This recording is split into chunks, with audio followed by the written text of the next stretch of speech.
Minha mãe moribunda prometeu que seu anjo da guarda me protegeria. Já ouvi, e acho que não é um anjo. Minha mãe morreu há 2 meses. Não foi uma tragédia no sentido repentino e chocante. Foi um desvanecimento longo, lento e silencioso. Câncer. Tivemos anos para nos preparar, mas você nunca está realmente preparado. A última semana foi passada em uma sala de hospício estéril, de cor bege, que cheirava a água sanitária e finalidade silenciosa. Sentei-me ao lado da cama dela, segurando sua mão fina e fina como papel, apenas observando-a respirar. Ela estava em paz com isso. Essa foi a parte mais estranha e difícil. Enquanto eu era um nó emaranhado e gritante de tristeza e perda antecipatória, ela estava serena. Em seu último dia, quando sua respiração estava superficial e sua voz era um sussurro seco e farfalhante, ela me puxou para perto. Seus olhos, que estavam nublados e distantes, de repente ficaram cristalinos. Não fique triste, meu amor, ela sussurrou, com um sorriso fraco e cansado nos lábios. Não tenho medo. Nunca tive medo. Ele sempre esteve comigo. Quem, mãe? Perguntei, com a voz cheia de lágrimas. Minha guardiã, ela disse, seu olhar mudando para um ponto logo acima do meu ombro. Meu protetor. Ele foi um presente da minha própria mãe quando ela faleceu. Ele me manteve seguro a vida toda. Ele nunca deixou que nenhum mal real acontecesse comigo. Eu não sabia o que dizer. Minha mãe sempre foi um pouco espiritual, de uma forma vaga e não denominacional. Eu simplesmente presumi que era morfina falando, uma ilusão final e reconfortante. Apertei a mão dela. Quando eu for, ela continuou, com os olhos fixos nos meus com uma intensidade surpreendente, ele passará para você. Ele tem que fazer isso. Ele precisa de alguém para cuidar. Você estará seguro agora, sempre. Mãe, não fale assim. Eu engasguei. Você não vai acreditar em mim no começo, ela disse, me ignorando, sua voz ganhando uma força estranha e final. Mas você saberá. Serão 10 marcos. 10 sinais, depois que eu partir. Quando você vir o 10º, saberá que ele está com você. E então você o verá. Ela recitou as marcas para mim então. Sua voz era um canto baixo e rítmico. Uma moeda devolvida. Um sino silencioso. Um caminho aberto. Uma queda salva. Um aviso não ouvido. O medo respondeu. Um aroma da velha terra. Um toque de pelo frio. Uma voz que não é a sua. E finalmente, um olhar retornou. Ela terminou e um suspiro profundo e pacífico escapou de seus lábios. Ela fechou os olhos. E algumas horas depois, ela se foi. O funeral foi um borrão. As semanas que se seguiram foram uma névoa sufocante de tristeza e papelada. Eu estava apenas cumprindo a tarefa, um fantasma na minha própria vida. Eu tinha esquecido completamente suas palavras estranhas e finais. Eram apenas divagações de uma mulher moribunda, uma última, bela e sem sentido peça de poesia. Então apareceu a primeira marca. Eu estava no supermercado, procurando minhas chaves no estacionamento, e uma moeda de 25 centavos escorregou pelos meus dedos, batendo no asfalto escuro e molhado. Já era tarde, estava chovendo. Procurei por 1 minuto, mas desapareceu, provavelmente rolou para baixo do carro. Suspirei, descartei e dirigi para casa. Quando cheguei ao meu apartamento e esvaziei meus bolsos na comoda, lá estava ela, bem no centro da pilha de chaves e carteira. Um quarto único, seco e brilhante. Eu olhei para ele. Era impossível. Meus bolsos estavam vazios. Mas minha mente enlutada imediatamente forneceu uma dúzia de explicações racionais. Devo ter tido outro. Devo tê-lo apanhado sem perceber. Eu descartei. Mas uma pequena e fria semente de desconforto havia sido plantada. Uma moeda devolvida. Uma semana depois, a segunda marca. Eu estava voltando do trabalho para casa, seguindo meu caminho habitual, passando por uma igreja antiga e desativada. Ao passar pela sua silenciosa torre cineira de pedra, ouvia um único e claro bom ressonante de um grande sino, ecoando pelo ar tranquilo da tarde. Olhei para cima. A torre estava parada. O grande sino estava imóvel. Nenhum pássaro voou para fora. Ninguém mais na rua parecia ter notado. Uma alucinação auditiva, disse a mim mesmo. Estresse e tristeza fazem coisas estranhas à sua mente. Um sino silencioso. A terceira marca veio alguns dias depois disso. Meu prédio de trabalho é antigo e a equipe de manutenção faz reparos constantemente. Eu estava indo para a sala de descanso, mas o corredor estava bloqueado por uma enorme carroça com rodas cheias de ferramentas e equipamentos, deixada lá por um trabalhador que não estava à vista.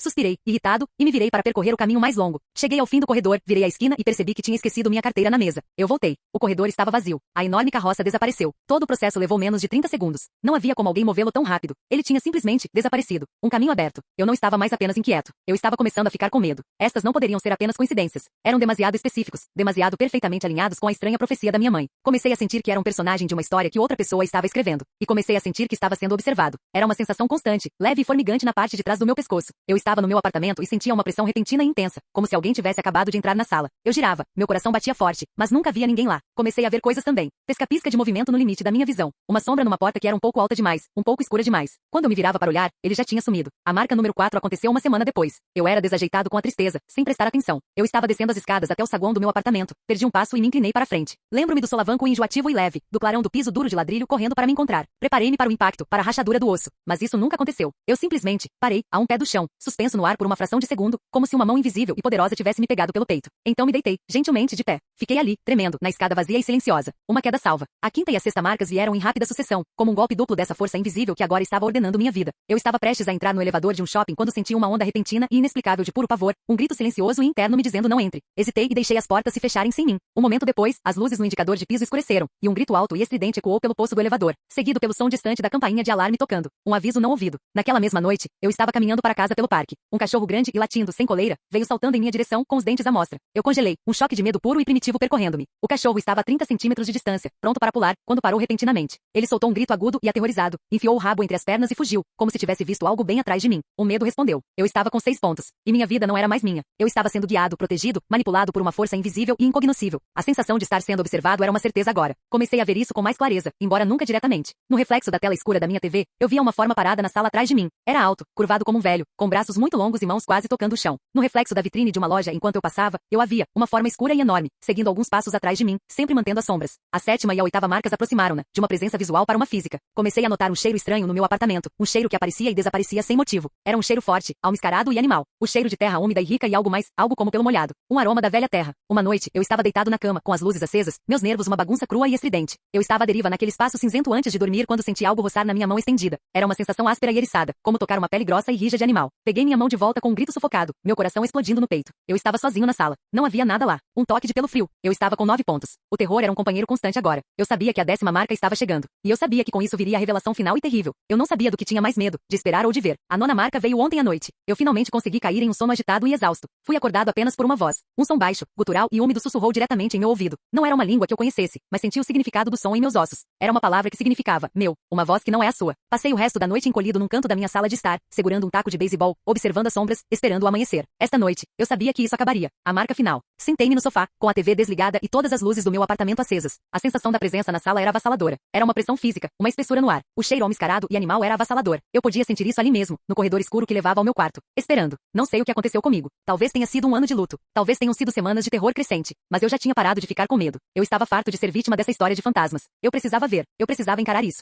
Ok, eu disse. Minha voz é um sussurro trêmulo e desafiador para o ar vazio. Eu sei que você está aqui. Mostre-se. O ar no corredor parecia brilhar, escurecer. Uma forma começou a se resolver a partir da escuridão. No início, era a silhueta familiar e curvada de um velho. Era alto, talvez 2,5 metros, mesmo com sua postura curvada. Seus braços eram longos. Os dedos retorcidos e triarticulados de suas mãos roçavam nas tábuas do assoalho. Seu corpo estava coberto por uma pelagem preta espessa, emaranhada e gordurosa. E então, levantou a cabeça. E eu vi seu rosto. Não era o rosto de um homem. Era a cabeça longa, estreita e barbuda de uma cabra. Seus chifres eram grossos e curvos, espiralando para trás a partir de seu crânio estreito. Mas a pior parte, a parte que finalmente, completamente, me partiu a cabeça, foram seus olhos. Eles não eram os olhos mudos e plácidos de um animal de fazenda. Eram um par de olhos amarelos inteligentes, antigos e totalmente malévolos, as pupilas com fendas horizontais, como as de uma serpente. E eles estavam olhando diretamente para mim. Um olhar retornou. A 10ª marca. O sinal final. O anjo da guarda da minha mãe. Eu não gritei. O som estava preso na minha garganta, uma bola sólida e imóvel de puro terror. Nós apenas nos encaramos, por uma eternidade, nos 6 metros da minha sala de estar bem iluminada. E em seus antigos olhos amarelos, eu vi o mesmo olhar sereno, pacífico e consciente que minha mãe tinha no rosto quando morreu. É o meu protetor, meu guardião. Ela está comigo, uma sombra silenciosa e invisível, há 2 meses. Isso abriu caminho para mim. Isso me salvou da queda. Isso assustou o cachorro. E agora que o vi, já não sente necessidade de se esconder. Estou escrevendo isso agora da minha mesa. O sol nasceu, mas não trouxe conforto, porque ainda está aqui. Ele está parado no canto do meu quarto, perto da porta, curvado e peludo, formando um buraco negro na luz da manhã. Não se moveu. Ele apenas observa. As últimas palavras da minha mãe ecoam na minha cabeça. Nunca tive medo. Ele sempre esteve comigo. O que eu faço? Como você escapa de um anjo da guarda? Como você foge de um protetor que nunca jamais deixará que qualquer mal lhe aconteça, mas cuja presença é um destino pior que a morte?